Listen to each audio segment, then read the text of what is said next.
Hello everyone, this is Sean, and this is the next section of the Voyager on the stand.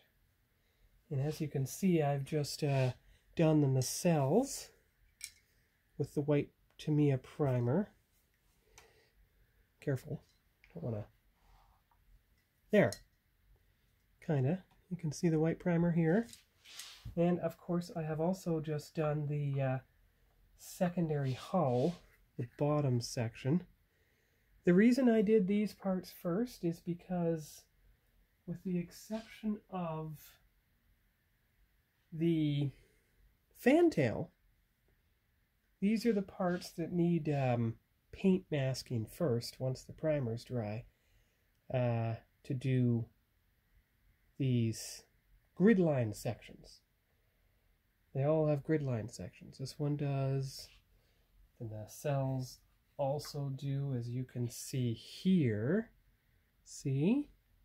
Now what I'm going to do this time though, I'm going to put the tape entirely over the grid line section. Mark it out with red Sharpie just within the grid lines. Take the tape off.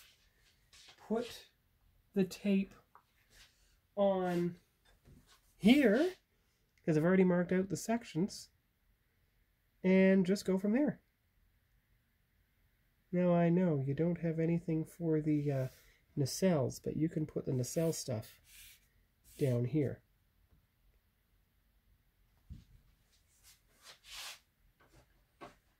And I already have, well, this is the hull color, the main hull color. And I will show you the parts that I plan to use to test everything with. Because I have these sprue tree parts here. See, this is the plastic, and if you take a look at the actual Voyager model here, you can see how it is a warmer gray than the Tamiya light ghost gray. But that's good. So just give me one moment to get out the 4 sample paints and I'll show you those. Actually, there's more than 4. I actually have 6 of them I'm going to test on various sprue tree parts here, because I want to test all the aircraft shades of gray that I can get my hands on to see which one is going to be the best one.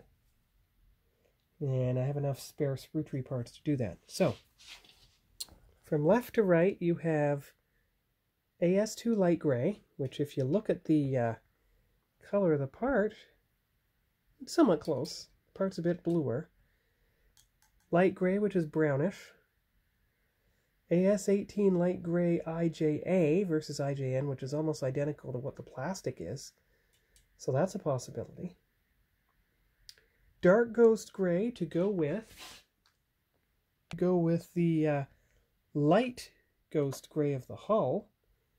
You can see how that would make it a almost indistinguishable blue color.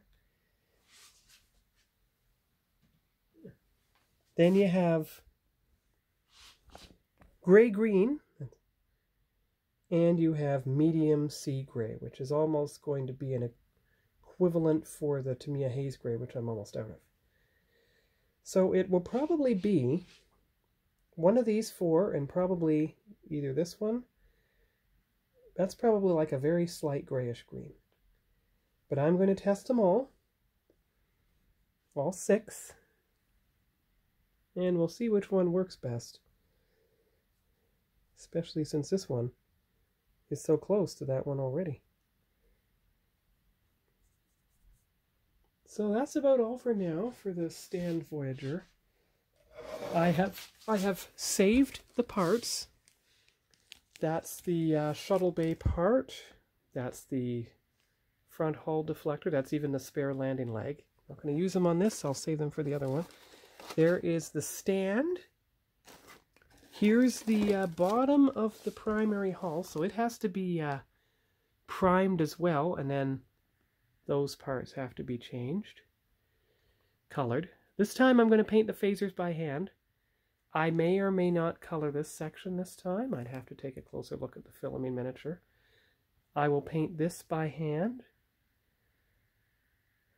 And all the windows will be lit up white because they were on the miniature. So this is what is going to try to approximate the appearance of the show as closely as possible. And just like before, all these parts will be colored before they're even glued in place, but I have an idea this time. I'm going to glue all the clear parts I can into place first, and then spray them their base color from the inside of the part while that part still has the primer on it. And then carefully mask them off from the outside and spray paint with the hull color, etc. And then I'll remove the masking. Now this is a model that I just might order loose masking set for. But then again, maybe not, because I'm thinking of something. If I put the nacelle together, take a look at the instructions here. If I put the model together and then put the clear parts in, if that part fell through, I'd never be able to get it out again. I'd never be able to get the nacelle apart. So I think I'm going to just spray paint these the hull color, the clear parts next, first, so they have the longest time to dry before I assemble them in there. And that way, the glue won't take away from the color. I think that's a good idea. Same with the saucer windows. You see how it's there? Well, you can spray paint that white from the inside while it's attached. That's no problem, because it's a flat part. Same with part 102. You can do the same thing. And you can come up from the bottom of that one and just tape it down or something at the part here where you're not going to see it anyway. Yeah, that's a good idea. Alright, so I will do that. And you can see how the top saucer piece has already been attached to the top secondary hull. You can see that here.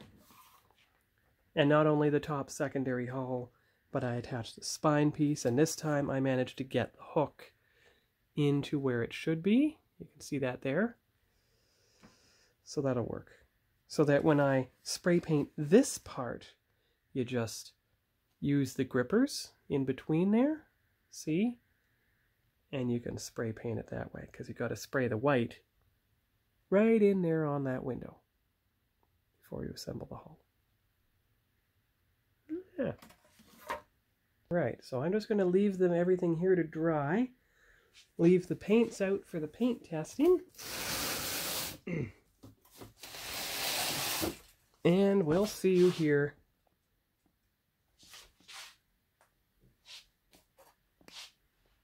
next time.